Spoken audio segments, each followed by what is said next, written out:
Music drove us to where we are within Africology or even to Kush Buna. I think we were playing Afro beats, 10 years prior before where it is today. A lot of times, these Africologists or the people that do the study is not us. We have networks in different places in Africa that enables us to be creative and really understand the culture and pick something unique or something that people might not know. Because it's so tasty, I think it's Kush Buna. It show is Kush Buna. Kush, in a lot of ways, has I don't know, for some reason, has this stigma on its name. Ethiopia, Sudan, this whole area, the Kush kingdom, came about before the Egyptian Empire. Give it to them or sell it to them. Our music taste kind of died when it comes to hip hop. The African part kind of picked it up. A lot of times passion comes from what's lacking, right?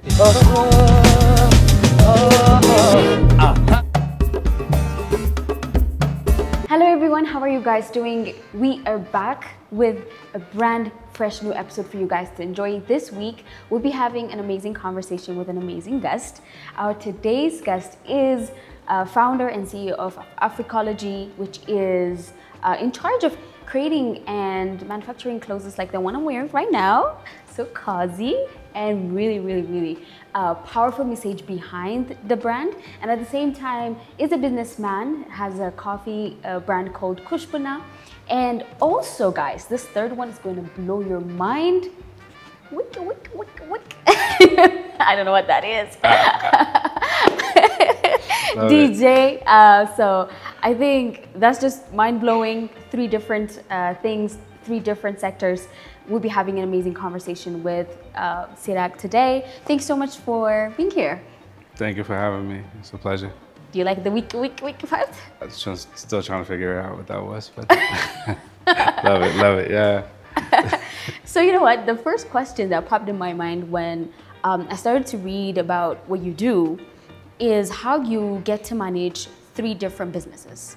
Because Africology is has its own philosophy, has its own management, and at the same time, when it comes to Kush Buna, the ideology might be the same, but it's still different, right? That's a different version of you.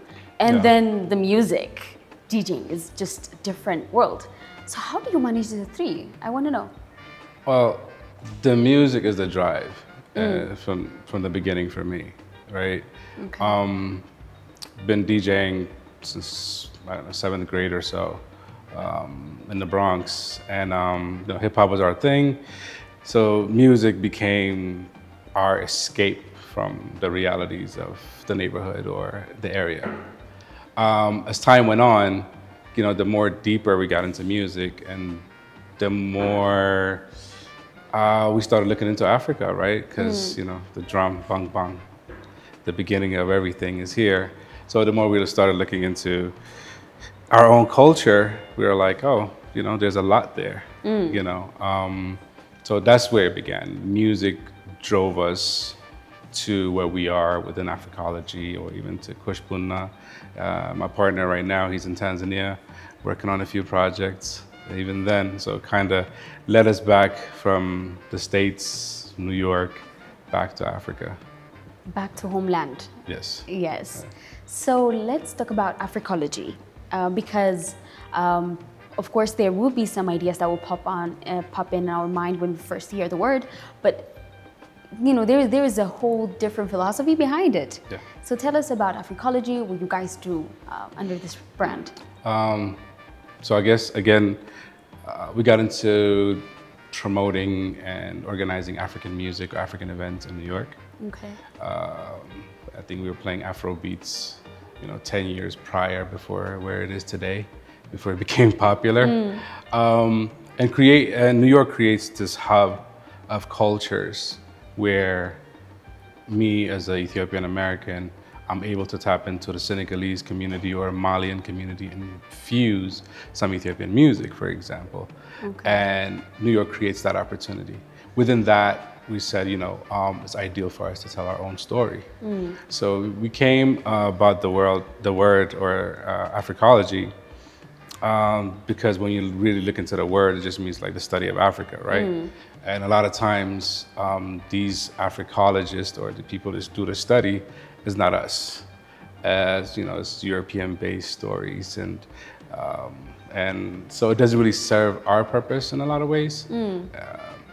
But we didn't want to get into in politics or religion or anything like that. We wanted to utilize what we knew and what we were doing. It was either music, fashion, lifestyle situation that we were involved in New York, basically to tell our story from that perspective and be able to tell others in the continent or in the diaspora to tell their story under Africology, so that we kind of control our own narrative, at least, you know, in this standard. So that's why we began with Africology, and 14 years, and we're still running. Yes. So tell us about the brands, because you guys create different, like the one that you're wearing, at the State of Mind. It sounds like Addis, the city, but then at the same time, it's like creating a new way of thinking. So, right? Got it. That was the whole point. So we took this, I guess, it's like Tony Bennett and Nas' songs, New York State of Mind. And, you know, we kind of dissected it and said, you know, where are we from? Addis, and what does Addis mean? New. It's like, so our people kind of need a new state of mind in order for us to either be uniting or doing whatever, you know. So a new state of mind is always ideal. We created that, and I mean, there's so many different designs that we've created. Accra Boxing Club that focuses on the boxing culture in Accra, Ghana. Did a few shoots there, music video there. Dar es Salaam Sailing Club focuses on Tanzania and sailing on the ocean. Interesting. What do we have? I just finished shooting Soweto, South Africa, in regards to like spinning. Spinning is like, you know, when they take these old cars, they soup them up and they start doing like crazy flips and everything like that with the cars. So that's like a thing, I guess, like from the late 80s in Soweto. So that's like became like a, you know, a newer culture, I guess, like present culture, urban culture. And yeah, so I did a shoot with local South Africans there and did a little documentary in regards to the culture of spinning in South Africa. So we have networks in different places in Africa that enables us to be creative and, you know, really understand the culture and pick something unique or something that people might not know, right? We have, in Senegal, we shot a surfing club T-shirt design, and nobody knows like a lot of people surf in Senegal, you know. So we were able to tell that story at the same time, able to have some sort of design behind it, so people can be like, okay, you know, they can correlate it. That's one side, and you know, we've been very hands-on in regards to that, but we do music production, music video production. Just anything that's creative, that's, you know, gives some light to the continent. That's our thing.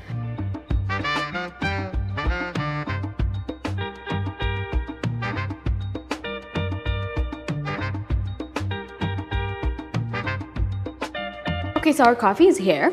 Yay! And so you were talking about how we need to be able to tell our own story in a creative way. Control our narrative in a lot of ways. And there's so many untold stories. And that what we have done, we barely scratch the surface. Like, we know people in capital cities in certain, maybe like, I don't know, 7 to 10 countries. But even within those countries, I mean, look at Ethiopia, for instance. The cultures, the languages, I mean, there's so much untapped, unexplored. You know what I mean? So you know, I want to know, because like when you travel in different, when you travel to different places, let alone like in the same continent, but like even in Ethiopia, you will be able to handle some things that might be outside of your control. And I think as a society, we haven't understood the assignment that is awaiting us, especially as an Africans. And I know you've traveled to different places in Africa. To do your thing, you know, to be in your space, right? As an African, to promote what you believe that we have. So what is the major challenge that you have faced? The major gap that you have seen in the society that made you say, "Oh my goodness, I wish you could understand this." You know? You know, that's the funny part. Like within those places, I guess I'm mainly in the capital of these countries, Okay. and there are people like us already networked within us. So it hasn't been that difficult for me. Okay. You know, Okay. maybe if I step into unknown territories, then you know it might be a little bit difficult to operate. But so far, I mean, if I'm in Nairobi, I have my people there. If I'm in Johannesburg, if I'm in Abidjan or Conakry, like I have solid folks that understand the Africology mission, and they want to be able to be a part of it. So that makes it easier for you. Yeah, very. Okay, very. I see. But you know what? You should drink your coffee. It's getting cold because it's so tasty. I think it's Kush Buna.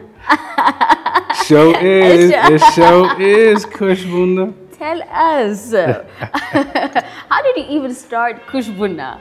I always wanted to get into coffee. Why? I mean, this is the. Are you a fan of coffee? I'm a fan. Okay. To a certain extent, but this is kind of like our heritage, right? Like this is Ethiopia is known for. It was discovered here. So it's always on my mind, and I'm like, every time I look at it, I'm like, oh, this is like the world's #1 drink. And why am I not a part of this? You know what I mean? So I was like, okay, so we need to get into coffee, and I used to talk to my wife. And this time around, I had a good friend of mine, DJ E, and his wife and I were talking, and we had a conversation about coffee. And we were like, yo, I wish I'm not here, but if you can work out the legalities here, and I can work out, the buyer situation from outside, we have something going. And 2 years she was taking the class and everything in and out of whatever needs to be done in order to have a license. Once we did that, I said, okay, well, I have my brand, and I want to be able to bring my brand into Ethiopia. I already have it registered in South Africa. It's already registered in America. So I want to be able to bring it here so I can be able to start taking Ethiopian coffee and then exporting. The name, Kush, in a lot of ways, has like, I don't know, for some reason, has this stigma on its name. Okay. Because, where I grew up, Kush is, assimilated to marijuana. So they don't know like this actual place or empire that existed at some point. There's people or whatever, they don't know. They just know that it's something, illegal drug. And then within the same name, paraphernalia came into West Africa from Sierra Leone, Liberia, under the name Kush. And this is not just marijuana. This is like chemically done. It's like the opium war with China and Great Britain back in the days kind of situation. Oh, okay. Like the way they will utilize that in order to control the country, it seems. And is that like devastating to the population? Okay. And that has the name Kush in it. A lot of places, they want to have a derogatory term for black people. They call you Kushi or whatever, you know what I'm saying? And I'm like, there's a history. And this is, the Ethiopia, Sudan, this whole area, the Kush kingdom, came about before the Egyptian Empire. I thought it was a way of like kind of teaching, without really preaching though. You know what I'm saying? It's like, and then Buna is coffee, so it's like Kush coffee. So a lot of people are interested and they ask me like, oh, does that mean it has X, Y, and Z in it? I'm like, no, this is what it actually means. Read the back of the package. I see, I see. So teaching and drinking. It's like changing the narrative behind the news. Yeah, exactly. Again, like being able to control our narrative, right? Being able to tell our own stories. We can't let others tell our stories for us. Yeah, that's and that's the main thing. So that's how I came up with that. And my boy Tsaga, great graphic designer, came up with this same dope name concept. as mine. Yeah. That's funny. Yeah. he followed what I was looking for. Now we have a brand. And now we have Kush Buna. Yay. So can people find it like a market like now, or how can they purchase it? Like, tell us about that. So right now, kind of focused on more on export. Okay. So I'm just trying to finalize a few things between America and South Africa. But the plan is to have it here. Various, like you should see it at every grocery shop real soon. So I'm working on that. I would say like within a month or two.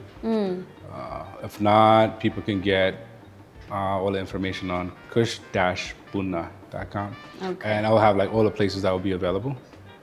But so far, like, I know, we need it. So we are interested. We want to do like a Kush cafe. So that's the plan. And you could do your music and everything. Exactly. And that vibe. Can you imagine? Yeah. You know, I think sometimes music is the most, I can't say underrated, but it's the most powerful thing that we have as human beings, because it speaks to your soul, right? And you're connected in some sort of ways with every music that you've been listening in your whole entire life. So you already told us that you've been DJing since 7th grade, if I'm not mistaken. That's just like a long time ago, right? Why are you doing like that? It's not that long, you know what I mean? It's like, not that long. Like. But yeah, it's like 12 years old, man. It's like, Yeah, so tell us about your self-discovery when it comes to the music and like DJing, because it was kind of by force, really. Really? In a way, because so like hip hop really, really mattered. And it was not like what it is today. It's different. Every group had their own thing, different styles. Nobody's the same. Because of that, it kind of like kept us like, okay, you know. And I was in the Bronx, so it's like kind of in the midst of it where everybody's talking about Wu-Tang, everybody's talking about Nas, everybody's talking about Das Effects, and you know, like all these different groups had, it's like a comic book, right? Like you had different characters that have different powers. And that's how it was for us, and we were just like, oh, this one, the way, the storyline, beats. So that kind of became, big up to my boy Mark. It was him and I that, you know, every penny or every money, a little bit of money we had, we used to go to this place called B Street on Fordham Road. And it was a famous place for records. And we used to just buy whatever they had, you know, whatever we can afford. At that time, we had like instrumentals come with acapellas. So it's like, so 2 records, you have 1 instrumental, 1 acapella, and that became our thing, mixing those things and recording on tape and then give it to our friends in school. Give it to them or sell it to them? Let them listen and then they'll pass it down. And we never really made no money off it. It was just, so yeah, like that kept us in until probably, you know, late 90s. Then hip hop just became kind of, you know, the same. You know, because of that, like we kind of stepped away from it, but I started like searching even more into mine. What is Ethiopian music? Or what is African music? And I think the first artist that I kind of like really appreciated and followed till this day is Fela Kuti out of Nigeria. He, you know, he spoke about things that, you know, a lot of people cannot or would like to, but cannot. His kids, which we know his kids now, which is crazy. Like you know them personally? Yeah, Shun is a friend. Femi, we met a couple of times, but Shun is a good friend. And they're keeping his legacy alive. From that, then we went into, you know, the Baba Maus, the Salif Keitas, and the Astera Wekas, and the Langaseses, and we were like, oh, Africa has a lot to offer. Our music taste kind of died when it comes to hip hop. The African part kind of picked it up. And yeah, I see, and kind of drove us into the continent more. How about your collections? Yeah, like collections. I've been collecting everywhere. I originally started in the Bronx, of course. So Mark and I, we have a huge collection. I think he still has it in storage in the Bronx.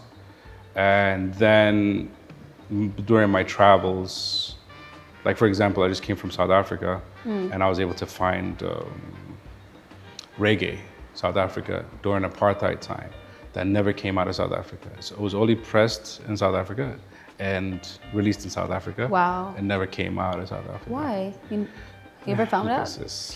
The structures that be did not allow it to, and they didn't do mass production. It's like limited press. Okay.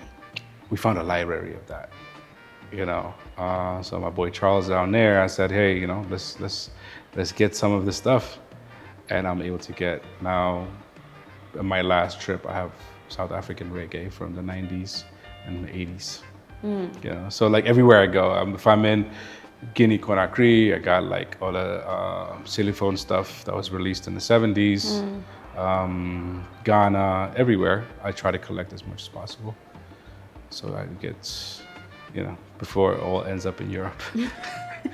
Try to keep some in Africa, And you have collected how much?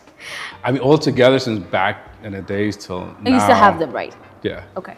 So back in the days till now, like 5,000 to 7,000 probably. Yeah. Wow. What do you feel when you look at it? I don't know. I mean, I would feel a certain way if I have everything in one spot and just sit there and be like, oh. But right now it's just like some in the States, Virginia, New York, here, Tanzania now. So a lot of them are going to Tanzania because of the place we're opening up in Tanzania. So a lot of them are going to be on display behind the bar there. Yeah. Wow. That's crazy. That's really crazy. I have no other question left. Yay. But I want to ask you, it's not a question, but I want you to share this out through the experience that you had and the journey that you took and through the connections that you have. I mean, the best thing about being alive is being able to enjoy things, right? Yeah. And being able to discover yourself in that process. So for the young generation that is confused, that doesn't know what to do, what to decide on, but they have some kind of passion to contribute to their people, what is it that you have to say? Just look around you and what's, I mean, a lot of times passion comes from what's lacking, right? Like if you see something lacking and if you feel passionate about that situation, you might be able to come in to fulfill whatever's lacking. For us, it was that representation. It was the, CNN feeds of, starving children. And that was the scene of Africa for a lot of people. So that was like, okay, our representation is lacking, really. So what do we have to do? And it's like, I was in music. My partner's in music as well. So we kind of came together and we were able to, change that narrative, right? So for anybody that's trying to change some things, like first you have to figure out like what's lacking and do you feel passionate about that situation? And then it's like, okay, if you do, then there's something to fulfill and you have to be able to, you'll figure it out, but you just have to find that one thing that kind of like pushes you, like, and the lack of money ain't it. It has to be more deeper. Yes. Something like divine. Something, it can be water shortage in some spot. That it will be able to, you'll figure out a way if you're that passionate about it to fulfill that, passion. Yes. Yeah. Thank you so much, Sirak, for your time, for Thank being you. this Week My Africa show. It really means a lot. And thank you for having me. Yeah, so what shall we expect? What new projects are on hand? You told us that Kush Buna, you told us about Kush Buna is on the come up right now. Yes. Africology clothing will be releasing Accra Boxing Club real soon. Okay. So pay attention or stay tuned to africology.co. It's our website. Brand new venue coming out, Stone Town, Zanzibar. Yeah, it's almost there. Okay. But again, pay attention to africology.co and we have stuff posted on there. Yeah. All right. So thank you so much again. Thank you for being you. Thank you for doing what you love. Thank you for trying to contribute. for you and your team. Yay. Yeah, you're seen and valued, and thank you so much. Thank you. Thank you for having me. Okay, then cheers with a coffee. Cheers. I can't believe we're doing this with a coffee. Kush. Yay. So everyone, this is what we had for you guys on this week My Africa show. Thank you so much for staying with us. Let us know what you think about this episode on our short SMS 6121. And for those of you guys that are watching this episode on social media platforms, make sure to go below this video and comment what you think about this episode and who we should have next time on My Africa show. Again, thank you so much for staying with us. I'll see you next week. Till then, goodbye.